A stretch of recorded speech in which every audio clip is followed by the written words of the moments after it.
Hi guys, நம்ம தேடியில் battle through heaven அப்படிங்கிற இந்த சீரிஸோட எபிசோட் 2ல என்ன நடந்துச்சு அப்படிங்கிறத பற்றி தான் பார்க்க போகிறோம். வீடியோக்குள்ளே போகிறதுக்கு முன்னாடி நம்ம சேனலை சப்ஸ்கிரைப் பண்ணாதவங்க சப்ஸ்கிரைப் பண்ணிக்கோங்க. அப்படியே மறக்காம பக்கத்தில் உள்ள பெல் ஐக்கானையும் கிளிக் பண்ணிக்கோங்க. நம்ம ஹீரோவோட அப்பா இந்த கிஃப்ட் எதுக்காக நான் தெரிஞ்சுக்கலாமா அப்படின்னு சொல்லி கேட்க, நான் நலன் கிளான் சார்பாக இங்கே வந்திருக்கேன். இப்போ உங்க கிளான்ல மூணு யங் மாஸ்டர்ஸ் மட்டும்தான். ஒருத்தன் ரொம்பவே வீக்கானவன், அடுத்து 2 பேர் பொறுப்பே இல்லாதவனுங்க. என்று என்ன நம்பிதான் அவங்க ஃபியூச்சரே இருக்கு. உங்க கிளான் இப்ப இருக்கிற நிலைமையில இந்த கல்யாணம் சரிப்பட்டு வராது அப்படின்னு அவர் சொல்ல, நம்ம ஹீரோட அப்பா டக்குனு டென்ஷன் ஆயிடுறாரு. அவர் இப்ப என்ன சொல்ல வர்றாரு? ஜியோ ஃபேமிலி அவங்க கிளானுக்கு தகுதியானவங்க இல்லைன்னு சொல்ல வர்றாரா? நானே நினைச்சாலும் இப்ப இந்த கல்யாணத்தை நிறுத்த முடியாது, இது எங்க எல்லோரோட முடிவு அப்படின்னு அவர் சொல்ல, நீங்களே யோசிச்சு பாருங்க ஜியோ, நீங்க இப்போ ஒரு சாதாரண மெடிக்கல் ஷாப் ஓனர், உங்க பையன் ஒரு மெடிக்கல் ஷாப்ல வேலை பார்க்கிற ரொம்பவும் சாதாரண ஒரு பையன். நலன் கிளான் இப்ப இருக்கிற நிலைமையில ஜியோ யான் மாதிரியான ஒரு பையனுக்கு போய் அவங்க பொண்ணை எப்படி கல்யாணம் பண்ணி தருவாங்க? நான் உங்க நல்லதுக்காக தான் சொல்றேன், இந்த கல்யாணத்தை நிறுத்திடுங்க. அதுக்கு பதிலா இந்த பில்ஸ் எடுத்துட்டு உங்க பவர்ஸை ரீகெயின் பண்ணி திரும்பவும் ஒரு டூக்கியூ டீச்சர் ஆயிடுங்க. இப்ப இருக்கிற நிலைமையில அது உங்க கிளானுக்காவது கொஞ்சம் ஹெல்ப்ஃபுல்லா இருக்கும் அப்படின்னு அவர் சொல்ல, நீங்க ஜியோ கிளானை குறைச்சு மதிப்பிட்டீங்கன்னு நினைக்கிறேன். என் பையன் சந்தோஷத்தை விட என் பவர்ஸ் ஒன்றும் எனக்கு முக்கியம் இல்ல. நலனுக்கு உண்மையிலேயே இந்த கல்யாணத்துல விருப்பம் இல்லைன்னா அவரே நேர்ல வந்து சொல்லுங்க அப்படின்னு சொல்லி அந்த பில்ஸை திரும்ப அவர்கிட்டயே கொடுத்து அங்கிருந்து வெளியே அனுப்ப, அடுத்த நாள் கல்யாணத்துக்கான ஏற்பாடுலாம் நடந்துட்டு இருக்கு. 2 கிளானை சேர்ந்த முக்கியமான ஆளுங்க எல்லாரும் இப்ப அந்த இடத்துக்கு வந்துடுறாங்க. நம்ம ஹீரோட அப்பா முறைப்படி நலனுக்கு ட்ரிங்க்ஸ் கொடுத்து அவரு பொண்ணை கேட்க சொல்ல, நம்ம ஹீரோவும் கையில ட்ரிங்க்ஸோட எந்திரிச்சு நிக்கிறாரு. ஆனா எல்டர் அவரு சுத்தமா மதிக்கிற மாதிரியே தெரியல. நீ போ, அவரு கிட்ட போய் கொடு அப்படின்னு சொல்லி அவரோட அப்பா சிக்னல் கொடுக்க, நம்ம ஜியோனும் அப்படியே ஒரு கிட்ட போறாரு. அவரு 2-3 தடவை கேட்டதுக்கு அப்புறமா நலன் எல்டர் வேற வழி இல்லாம அதை வாங்கி அப்படியே கீழே வச்சுட்டு, நாங்க இதுல இருந்து பின் வாங்கிக்கிறோம் அப்படின்னு சொல்ல, நம்ம ஹீரோட அப்பா நீங்க இந்த மாதிரி சொல்ல முடியாது அப்படின்னு சொல்றாரு. ஒரு நிமிஷம் இருங்க, நான் சொல்ல வந்ததை சொல்லிக்கிறேன். எனக்கு 79 வயசாகுது, இதுக்கு மேலேயும் என்னால என் கிளானை ரன் பண்ண முடியாது. நான் சீக்கிரமாவே செத்துருவேன். எனக்கு அடுத்த ஜெனரேஷன்ல கிளானை ரன் பண்ணக்கூடிய அளவுக்கு தகுதியான ஆளுங்கனே யாருமே இல்ல. இப்ப எங்களுக்கு இருக்கிற ஒரே நம்பிக்கை என்றன் மட்டும்தான். 7 வருஷத்துக்கு முன்னாடி சோலால நடந்த பிரச்சனையப்ப என் கிளானை சேர்ந்த எல்லா மாஸ்டர்ஸுமே என் கூட வந்தாங்க. ஆனா நான் மட்டும்தான் அங்கிருந்து திரும்ப வந்தேன். அவங்களுக்கு எல்லாம் என்னாச்சுன்னு கூட இப்போ வரைக்கும் எங்களுக்கு தெரியல. நல்லா பாத்தீங்கன்னா தெரியும், எங்க கிளான் இப்ப ரொம்ப வீக்கான ஒரு நிலைமையில இருக்கு. என்றன் எங்க கிளானுக்கு சப்போர்ட் பண்ணக்கூடிய ஒரு ஆளை கல்யாணம் பண்ணிட்டாதான் எங்களால திரும்பவும் பழைய நிலைமைக்கு வர முடியும். நம்ம இந்த கல்யாணத்தை நிறுத்திடலாம் அப்படின்னு அவர் சொல்ல, அந்த இடமே அப்படியே பரபரப்பாயிடுது. நீங்க யாரும் எங்களை தப்பா நினைச்சுக்க வேணாம். கல்யாணத்துக்காக அவங்க எங்களுக்கு கொடுத்த கிஃப்ட், அவங்க பண்ண ஏற்பாடு எல்லாத்தையும் நாங்க 10 மடங்கா அவங்களுக்கு திரும்ப கொடுத்துடுறோம். அதுவும் இல்லாம இன்னிலிருந்து ஜியோ ஃபேமிலி நலன் கிளானோட ப்ரொடக்ஷனுக்கு கீழே வருது. அவங்களுக்கு ஏதாவது பிரச்சனைனா நாங்க வருவோம் அப்படின்னு அவர் சொல்ல, அப்புறம் என்னப்பா, உங்க கிளான் இப்ப இருக்கிற நிலைமையில உங்களுக்கு ப்ரொடக்ஷன் அவசியம் தானே, இந்த கல்யாணத்தை நிறுத்திட்டு அவங்க ஆஃபரை ஏத்துக்கங்க அப்படின்னு சொல்றாரு. நம்ம ஹீரோட அப்பா என்ன சொல்றதுனே தெரியாம அப்படியே உட்கார்ந்துட்டு இருக்காரு. என்றன் எங்க தாத்தா சொல்றது சரிதான், எங்க கிளானை சப்போர்ட் பண்ணக்கூடிய ஒரு ஆள் தான் இப்ப எங்களுக்கு தேவை. இந்த கல்யாணத்தை நிறுத்ததுனால உங்க கிளானோட ரெப்புடேஷன் குறையும் நீங்க நினைச்சீங்கன்னா 3 வருஷம் கழிச்சு ஜியோ யான் எங்க செக்டருக்கு வந்து என்ன சேலஞ்ச் பண்ணட்டும். என்ன அவன் ஜெயிச்சிட்டானா நான் உன்னை கல்யாணம் பண்ணிக்கிறேன் அப்படின்னு அவங்க சொல்ல, நலன் எல்டர் மேரேஜ் அக்ரிமெண்ட்டை திரும்ப அவங்க கிட்டே கொடுத்து அதை ஏத்துக்க சொல்றாரு. நம்ம ஹீரோக்கும் இப்ப என்ன சொல்றதுனே தெரியல. அவர் அப்படியே அந்த அக்ரிமெண்ட்டை வாங்கிட்டு போய் அதுல ஏதோ எழுதிட்டு வந்து திரும்ப அவங்க கிட்டே தராரு. அதை பார்த்த உடனே எனக்கு பயங்கர சாக்கா இருக்கு. ஜியோ யான், இது என்ன, நீங்க தானே கல்யாணத்தை நிறுத்திக்க சொன்னீங்க, அதான் நான் உங்களுக்கு டைவர்ஸ் கொடுத்துட்டேன். ஜியோ ஃபேமிலிக்கு நலன் கிளான் சமமானவங்க இல்லைன்னு சொல்லி நான் உன்னை வேணான்னு சொல்றேன் அப்படின்னு அவர் சொல்ல, எல்லாரும் சம கடுப்பாயிரே, நீங்க கிளானை ரொம்பவும் அவமானப்படுத்திட்ட, மரியாதையா அந்த பேப்பரை தின்னு அப்படின்னு அவர் சொல்ல, நீங்க தான் ஃபர்ஸ்ட் எங்க கிளானை அவமானப்படுத்துறீங்க அப்படின்னு அவர் சொல்றாரு. நான் நினைச்சா ஒட்டுமொத்த ஜியோ ஃபேமிலியும் இப்பவே ஊட்டங் சிட்டியை விட்டு விரட்டி அடிச்சிருவேன் அப்படின்னு சொல்லி அவர் அப்படியே அவரை மிரட்ட ஆரம்பிக்க, அவர் கிளானை சேர்ந்த ஒருத்தன் நம்ம ஹீரோவை அந்த பேப்பரை திங்க சொல்லி அவரை அட்டாக் பண்ண வந்துடுறான். அவரோட அப்பா வந்து அவரை காப்பாத்த அந்த அடி அவருக்கு விழுந்துருது. இந்த மாதிரி பிரச்சனை ஆகணும்னு தானே நீங்க எதிர்பார்த்தீங்க, மரியாதையா அன்னைக்கே கல்யாணத்தை நிறுத்திருக்கலாம்ல அப்படின்னு சொல்ல, நலன் எல்டர் கல்யாணம் பண்ண விட்டு நம்ம ஹீரோவை அந்த பேப்பரை திங்க வைக்க சொல்றாரு. அவங்களும் பிரச்சனை பெருசாகாம இருக்கிறதுக்காக அந்த பேப்பரை எடுத்து அவரை திங்க சொல்ல, அவங்க 2 பேரும் அப்படியே சண்டை போட்டுக்க ஆரம்பிச்சிடுறாங்க. என்றன் தெரியாதனமா அந்த சண்டையில நம்ம ஹீரோ அப்படியே அட்டாக் பண்ண, கீழே விழுந்தவரு திரும்பவும் எந்திரிச்சு நேரா அப்படியே அவங்க 7 கிட்ட போறாரு. அவங்க ஒரு தடுக்க அவங்க 2 பேரும் திரும்பவும் சண்டை போட்டுக்க ஆரம்பிச்சிடுறாங்க. நலன் எல்டர் சீக்கிரமா வேலையை முடிக்க சொல்ல, என்றனும் அவங்க பவர்ஸை யூஸ் பண்ணி நம்ம ஜியோ யானை ஒரே அடி அடிச்சு அப்படியே காலி பண்ணிடுறாங்க. அவருக்கு சம அவமானமா இருக்கு, அதே நேரத்துல பயங்கர கோபமாவும் இருக்கு. இன்னையிலிருந்து சரியா 3 வருஷத்துல நான் உன் செக்டருக்கு வந்து உன்னை சேலஞ்ச் பண்றேன். இன்னைக்கு நீ எங்க கிளானை எந்த அளவுக்கு அவமானப்படுத்தினியோ அதே மாதிரி அன்னைக்கு நான் உங்களை அவமானப்படுத்துவேன். காத்து எப்பயுமே ஒரே பக்கமா அடிக்கும்னு நினைக்காத என்றேன் அப்படின்னு சொல்லிட்டு நிக்க முடியாம அவர் அப்படியே கீழேயே உழுந்துடுறாரு. நலன் எல்டர் சொன்ன மாதிரி அவரு டிவைஸ் கொடுத்த அந்த பேப்பரை எல்லாரும் முன்னாடியே வச்சு அவர் அப்படியே சாப்பிட ஆரம்பிக்க நம்ம ஹீரோவோட அப்பாவுக்கு அவர் நிலைமைய பார்க்கறதுக்கே ரொம்பவே கஷ்டமா இருக்கு. அங்கிருந்து எல்லாரும் அப்படியே அங்கிருந்து கிளம்பிடுறாங்க. இந்திரன் மட்டும் கடைசியா நின்று நம்ம ஹீரோவை பார்த்து அப்படியே லைட்டா ஃபீல் பண்ணிட்டு போக ஜியோயான் அவர் வெட்டிங் ட்ரெஸ் எல்லாம் கழட்டி போட்டுட்டு ரத்தம் சொட்ட சொட்ட கவலைப்படாதீங்கப்பா, இது எல்லாத்துக்கும் கண்டிப்பா அவங்க ஒரு நாள் பதில் சொல்லியே ஆகணும் அப்படின்னு சொல்லிட்டு அப்படியே அங்கிருந்து கிளம்பிடுறாரு. வெளியே இந்திரன் அவருக்காக வெயிட் பண்ணிட்டு இருக்காங்க. ஒரு மெடிசன் அவர்கிட்ட கொடுத்து இது அங்கிளுக்கு கொடு அப்படின்னு சொல்ல அவர் ஒரு பாக்கெட்ல இருந்து ஒரு பவுச் மாதிரி ஏதோ ஒன்று எடுக்கிறாரு. அவங்க ரெண்டு பேரும் சின்ன பசங்களா இருந்தப்ப இந்திரன் தான் இதை அவருக்கு கிஃப்டா கொடுத்து இருந்திருப்பாங்க. அதை திரும்ப அவங்க கிட்டே கொடுத்துட்டு அவர் அப்படியே அங்கிருந்து போக பின்னாடியே நம்ம ஜியோ ஜூனர் வராங்க. நீ இதுக்கான பலனை கண்டிப்பா அனுபவிச்சே திருவ. ஆமா நீ யாரு? நானும் ஜியோ ஃபேமிலியை சேர்ந்தவதான். ஜியோ எனக்கு ஒன்ன மாதிரி ஒரு ஆளை கல்யாணம் பண்ணிக்கிற தகுதி இல்ல அப்படின்னு சொல்லி தானே நீ அவனை வேணான்னு சொல்லிட்ட. அவன் 9 வயசா இருக்கும் போதே குய் பவரோட லெவல் 9ல இருந்தான். அப்ப நீ எந்த லெவல்ல இருந்த? 7 வருஷத்துக்கு முன்னாடியே அவன் அவ்வளவு பெரிய ரெக்கார்டை பண்ணிருக்கான். ஃபியூச்சர்ல அவன் திரும்பவும் பழைய நிலைமைக்கு வந்தானா உன்னால அவன் முன்னாடி நிக்க கூட முடியாது அப்படின்னு அவங்க சொல்ல, நான் தான் ஏற்கனவே சொன்னேன் 3 வருஷத்துக்கு அப்புறம் அவன் என்ன சேலஞ்ச் பண்ணட்டும், அவனை ஜெயிச்சுட்டா நான் அவனை கல்யாணம் பண்ணிக்கிறேன் அப்படின்னு அவங்க சொல்றாங்க. கடைசியா அவங்க அங்கிருந்து போறதுக்கு முன்னாடி ஜியோ ஜூனர் பவர் இருக்குங்கிற திமிர்ல ரொம்பவும் ஆடாதீங்க. குயிக் கான்டினென்ட் ரொம்பவும் பெருசு, உங்களை விட பவர்ஃபுல்லானவங்க இங்க நிறைய பேர் இருக்காங்க அப்படின்னு சொல்லி அவங்கள லைட்டா வார்ன் பண்ணிட்டு போக நம்ம ஹீரோ மெடிக்கல் ஷாப்ல உட்காந்து அவரு காயத்துக்குலாம் கட்டு போட்டுட்டு இருக்காரு.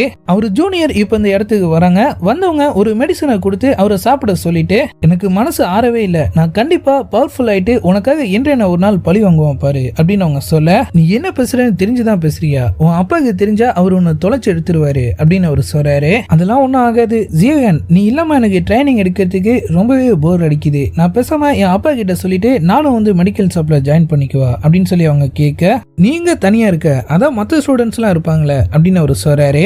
எல்லாரும் இருக்காங்க ஆனா நீ இல்லையே அப்படின்னு சொல்லிட்டு அவங்க அப்படியே லவ்வோட அவர் ஒரு லுக்கோட நம்ம ஹீரோ, சரி நீ கிளம்பு, இனிமேலும் ட்ரைனிங் விட்டு வரத பத்தி எல்லாம் பேசாத அப்படின்னு சொல்லி அவங்கள அங்கிருந்து வெளியே அனுப்பிடுறாரு. கவலைப்படாத ஜியோயான், நான் அடிக்கடி வந்து உன்னை பார்த்துட்டு போறேன் அப்படின்னு சொல்லி அவங்க அப்படியே சிரிப்பை போட்டுட்டு அங்கிருந்து கிளம்ப நிறைய சூப்பரான ஒயின் எல்லாம் ரெடி பண்ணி வச்சுட்டு நம்ம ஹீரோ அவரோட மோதிரத்தை அந்த பாட்டிலுக்குள்ள விட்டு கிராண்ட் மாஸ்டரை கூப்பிட்டு இருக்காரு. ஆனா அவரு வர மாதிரியே தெரியல. ஒயின் பாட்டில எடுத்துட்டு அவரே அப்படியே அந்த மோதிரத்துக்குள்ள போய் தியானம் பண்ணிட்டு இருந்த மாஸ்டர் முன்னாடி ஒயினை வச்சுட்டு கொஞ்சம் தள்ளி போய் அவரும் அப்படியே உட்காந்துக்க, நான் அதை குடிச்சா உனக்கு தான் பிரச்சனை, திரும்பவும் அவங்க உன்னை பழுக்க வச்சிருவாங்க அப்படின்னு அவரு சொல்றாரு. பரவாயில்ல, போன வாட்டி வாங்கிலேயே எல்லாம் மறுத்து போய் கிடக்கு, புதுசா வாங்குறதுனால ஒன்னும் மாற போறது இல்ல அப்படின்னு அவரு சொல்ல, கிராண்ட் மாஸ்டர் உன் லெவல் என்ன அப்படின்னு சொல்லி கேட்கிறாரு. நம்ம ஹீரோ 3 அப்படின்னு சொல்ல, 3 வருஷம் இல்ல 3000 வருஷம் கழிச்சு போனாலும் உன்னால என்ன தோக்கடிக்க முடியாது அப்படின்னு அவரு சொல்ல, அப்ப நீங்களும் எல்லாத்தையும் கேட்டுட்டு தான் இருந்தீங்களா? நான் கேட்க வேணாம் தான் நினைச்சேன், இருந்தாலும் எல்லாம் அப்படியே என் காதுல விழுந்துருச்சு அப்படின்னு அவரு சொல்றாரு.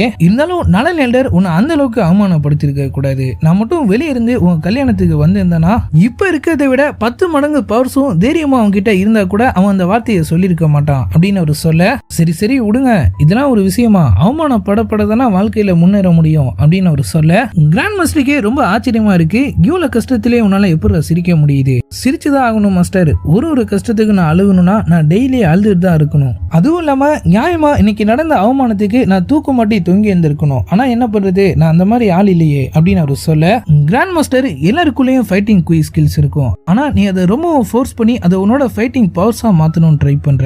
பவர் எது, ஃபைட்டிங் குயிக் ஸ்கில் எது அப்படிங்கறத நீ புரிஞ்சுக்காமலே ட்ரைனிங் எடுத்துட்டு இருந்தீங்கன்னா ஃபியூச்சர்ல நீ ஒரு பெரிய ஃபைட்டரை சந்திக்கும் போது அது உனக்கு தான் கஷ்டமா இருக்கும் அப்படின்னு அவரு சொல்ல, பரவாயில்ல, நான் உங்களுக்கு டெய்லி ஒயின் கொடுத்து வான் கிட்ட அடி வாங்கினா என் உடம்பு மொத்தமும் மறுத்து போயிடும், அதை வச்சு நான் அதை சமாளிச்சுக்கிறேன் அப்படின்னு அவரு சொல்றாரு.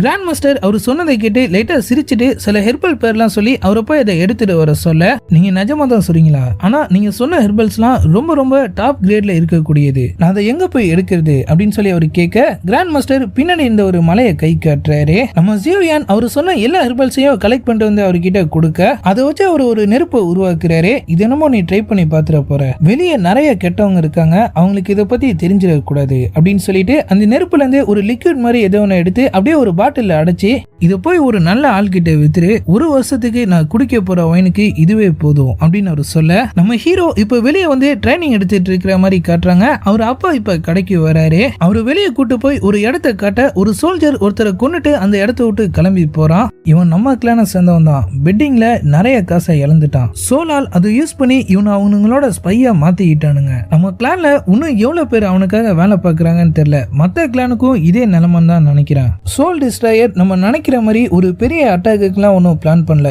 அவன் நமக்கே தெரியாம நம்ம எல்லாரையும் கொஞ்சம் கொஞ்சமா பிரிச்சுக்கிட்டு இருக்கான் அப்படின்னு சொல்லிட்டு இன்னைக்கு ஏலத்துல அவருக்கு ஒரு அருமையான பொருள் கிடைச்சதா சொல்லி நம்ம மாஸ்டர் கொடுத்த அந்த சொல்யூஷனை இப்போ நம்ம ஹீரோ கிட்ட தராரு. இதுக்கு பேரு ஃபவுண்டேஷன் பில்டிங் சொல்யூஷன். ட்ரைனிங் எடுக்கும் போது உன் ஸ்கின்ல இதை நீ லைட்டா அப்ளை பண்ணிக்கணும். கொஞ்சம் கொஞ்சமா அப்சர்வ் ஆகி இது உன் குயிக் பவரை அதிகப்படுத்தும். இது மூலியமா மட்டும் நீ 2 லெவல் இம்ப்ரூவ் ஆகலாம் அப்படின்னு அவர் சொல்ல நம்ம ஜியோயான் லைட்டா ஸ்மைல் பண்ணிட்டு ஆனா நீங்க எனக்கு சண்டையே வராதுன்னு சொன்னீங்களே அப்படின்னு சொல்லி கேட்கிறாரு. சின்ன வயசுலயே உன் பவர்ஸ் ரொம்பவே அதிகமா இருந்துச்சு. அதை பார்த்து நானும் உன் அம்மாவும் ரொம்பவே பயந்தோம். நீ போற வேகத்துக்கு உனக்கு ஏதாவது பிரச்சனை வந்துருமோ நாங்க நினைச்சோம். ஆனா இப்ப நீ ட்ரைனிங் எடுக்கிறத பார்க்கும் போது நீ அதை கத்துக்கிட்டேன்னு எனக்கு தோணுது. ஆழமா வேறு உருவது மூலியமா தான் மரம் நல்லா ஸ்ட்ராங்கா வளரும் அப்படின்னு அவர் சொல்ல அப்ப நான் போய் திரும்பவும் டூக்கு ட்ரைனிங் எடுக்கவா? இல்ல வேணாம், ஸ்பைஸ் இல்லாத ஒரே இடம் நம்ம மெடிக்கல் ஷாப்பா தான் இருக்கும்னு நினைக்கிறேன். அதனால நீ சேஃபா அங்கேயே இரு அப்படின்னு அவர் சொல்றாரு. நம்ம கிராண்ட் மாஸ்டர் அவரோட பழைய கதையெல்லாம் இப்ப நம்ம ஜியோயான் கிட்ட சொல்லிட்டு இருக்காரு. ஒரு தடவை நான் என்னோட ஸ்டூடெண்ட்ஸ் கிட்ட நீங்க ஃபியூச்சர்ல என்ன ஆக போறீங்க அப்படின்னு சொல்லி கேட்டப்ப என் 2 ஸ்டூடெண்ட்ஸும் டூடுவை கல்யாணம் பண்ணிக்க போறதா சொன்னானுங்க. 3வதா நான் அம்மா கிட்ட கேட்டேன். அவங்க என்ன தெரியுமா சொன்னாங்க? ஃபியூச்சர்ல அவங்க பெரிய மெடிசன் லார்ட் ஆகணுமா. அதுக்கப்புறமா தான் எனக்கு தெரிய வந்துச்சு உன் அம்மாவோட பெட் நேம் தான் டூடு அப்படின்னு அவர் சொல்ல அவர் சொல்றதெல்லாம் கேட்டு நம்ம ஹீரோ அப்படியே சிரிச்சுட்டு இருக்காரு. அவர் ரொம்பவே திறமையான ஒரு பொண்ணு. என்னதான் பெரிய கிளான்ல இருந்து வந்திருந்தாலும் அவ என்னைக்குமே அதை காட்டிக்கிட்டதே இல்லை. அதுக்கப்புறமா அவன் அப்பாவை கல்யாணம் பண்ணிக்கிட்டா எல்லாமே மாறி போயிடுச்சு. நான் அவன் மேல நிறைய நம்பிக்கை வச்சிருந்தேன். அவளுக்கு நிறைய விஷயம் சொல்லி கொடுக்கணும்னு நினைச்சேன். கடைசியில அவன் என்னாலேயே இறந்து போயிட்டா. அவன் என் மேல கோபமா இருப்பான்னு நினைக்கிறேன் அப்படின்னு அவரு சொல்ல ஜியோயான் கண்டிப்பா இல்ல, அவங்க உங்களை காப்பாற்றணும்னு நினைச்சாங்க. அதான் இந்த மோதிரத்தை என்கிட்ட கொடுத்து உங்களை பாத்துக்க சொல்லியிருக்காங்க. கடைசி வரைக்கும் நான் உங்களை பாதுகாப்பேன். உங்களுக்கு ஏதாவது பிரச்சனைனா என் அம்மாவோட கடைசி ஆசையை நிறைவேற்றத்துக்காக நான் என் உயிரையே கொடுப்பேன் அப்படின்னு அவரு சொல்ல கிராண்ட் மாஸ்டர் லைட்டா ஃபீல் ஆயிடுறாரு. நிஜமா?